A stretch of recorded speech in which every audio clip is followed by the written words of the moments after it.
Imagine John Wick and Bullet Train, but taking place on a plane starring Josh Hartnett. That's the kind of crazy, wild ride you get with Fight or Flight. But is it worth the trip to the theaters, or should you hold off and catch it later on at home? Let's break it down on my review with Fight or Flight. Let's go.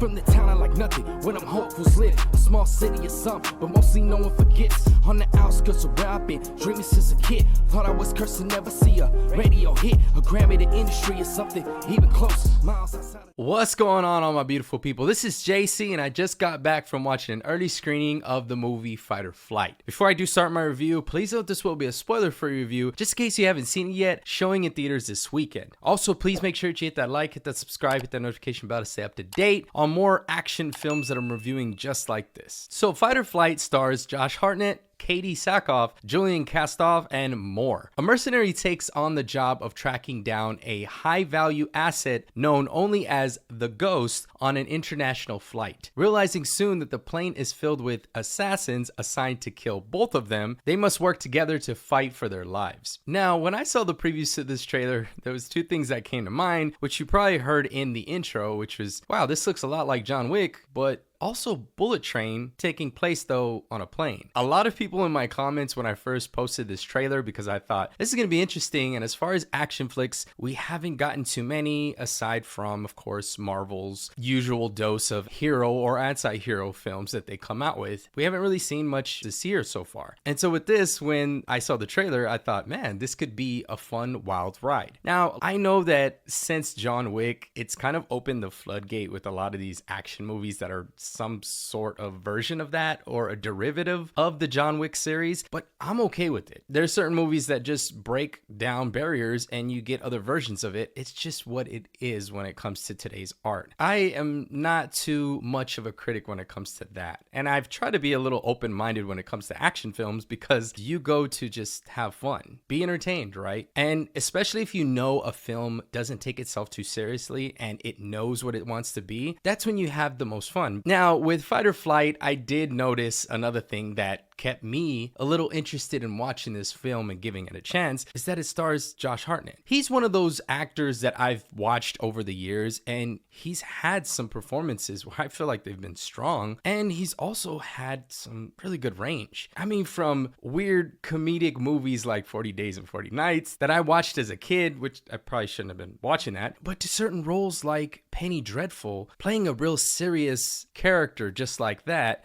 is totally two ends of the spectrum. Then watching him on an episode like Black Mirror, that was so dark, it just threw me off. But he's always had the acting chops, and I'm always interested in seeing where his career goes and what kind of roles he's gonna do next. So when I saw this, I thought, yeah, I'm definitely in for this. So when it comes to the story of Fight or Flight, this movie kicks off quite literally with a bang. You see some action, and you definitely see like an Uzi gun in the air. You see all of this craziness, and then the movie rewinds 12 hours earlier. And this is where we do get some exposition, and we also learn who is hiring Josh Hartnett's character. They are after this unknown person known as the Ghost. So to stop the Ghost, the group hires Lucas Reyes, Josh Hartnett, a washed up mercenary hiding out in Thailand. His task, get on a flight from Bangkok to San Francisco, find the Ghost, and bring him back to the US. And it sounds pretty simple, but there's also incentive for him. And I won't say too much of that, but just like the trailer, we learned that there's a group of assassins on this plane that are also trying to kill him. The movie mixes vibes of Bullet Train and John Wick and even The Raid, because seeing how these action sequences are filmed and how they take place definitely reminded me more of The Raid as well. It leans into its over-the-top tone, which I did enjoy, never pretending to be too realistic. Though some of the side plots and government agent drama falls a little flat, the movie does shine when it sticks to the action and wild humor. Now let's get to the acting, because obviously I keep mentioning Mr. Hartnett, but he steals the show as Lucas. Wearing everything from a Hawaiian shirt to airline pajamas at one point, he brings a goofy but confident energy. He balances comedy and intensity, especially during the third act when things get downright bonkers. You can tell that Hartnett is enjoying himself with this role, and that makes his performance that much better. There's one scene in particular that's probably my favorite out of the whole movie, where he accidentally takes something that he thinks is adrenaline. It ends up being another drug, and he has all of these hallucinations and delusions while fighting all of these people, and that just had me laughing throughout. Now, Charithra Chandran, I probably butchered that, but I'm not so good with names, you guys should know that. She plays a flight attendant who gets caught up in the madness. She and Hartnett have great chemistry, and she handles the chaos surprisingly well. Seeing both of them not only play off of each other, figure each other out, but also help one another, it really kept this film moving at a good pace. There was a certain part too in the film where I thought, man, their chemistry's pretty good. I wouldn't even mind if they end up together, because that's how well they play off of one another. However, when the movie tries to get too emotional between some of these moments, it feels a bit forced. The serious moments don't land as well as the lighter moments. And that is one thing that I felt like with this film, it just could have been a little bit better, but nonetheless, I was still entertained. Now, Katee Sackhoff also appears as Lucas's former boss, giving a strong performance, even if her scenes back at Mission Control feel like a parody at times. Julian Castoff plays another agent, but his character isn't giving much depth beyond being angry and loud. There's also a bit of a twist in there that I didn't see coming when it comes to his character. This movie is all about wild, creative fight scenes. You'll see bottles with drink carts, champagne glasses, seatbelts, and yes, the chainsaw. For sure, if you've seen the trailer, you should know that that's when it gets really crazy and really fun. The fights may not be as smooth as something from John Wick, but they're definitely entertaining, and if you're gonna go to watch a movie like this, after all, don't you want to be entertained? Another scene that is pretty impressive as well, it's probably my second favorite scene out of this whole movie, is there is one long take in a bathroom that's especially impressive, showing off the stunt work and crazy energy. Hartnett even does many of his own stunts, which was really shocking to me,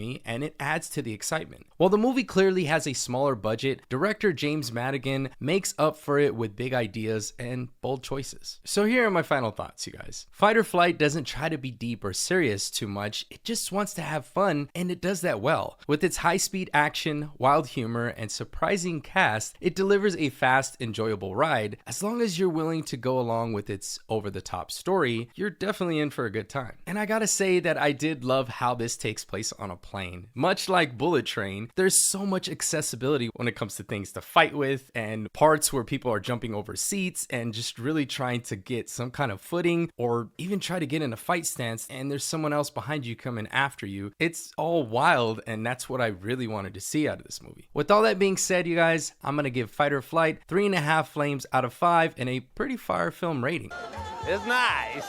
This movie delivers plenty of highs, especially with its over-the-top action scenes that keep the energy going from start to finish. Even with some comedic moments, Josh Hartnett is a blast to watch, bringing charm and chaos to every moment he's on screen. The film also works well as a fun escape, perfect for when you just want to sit back and enjoy some wild entertainment. However, not everything hits the mark. The subplot doesn't feel as strong or developed, and some parts of the story feel a bit forced, especially when the film tries to get a little too serious. Just keep that in mind that if you're going to have fun with this, you may have to suspend some sort of disbelief when it comes to watching a movie like this, but let's be honest, we probably shouldn't expect it to be that realistic when it's John Wick mixed with Bullet Train and The Raid on a plane. Alright guys, so have you seen this film yet, or are you looking forward to seeing it? Let me know in the comments below. The last thing before I do go, you guys, please make sure to hit that like, hit that subscribe, hit that notification bell to stay up to date. My name is Jacey, and until next time, I'm out.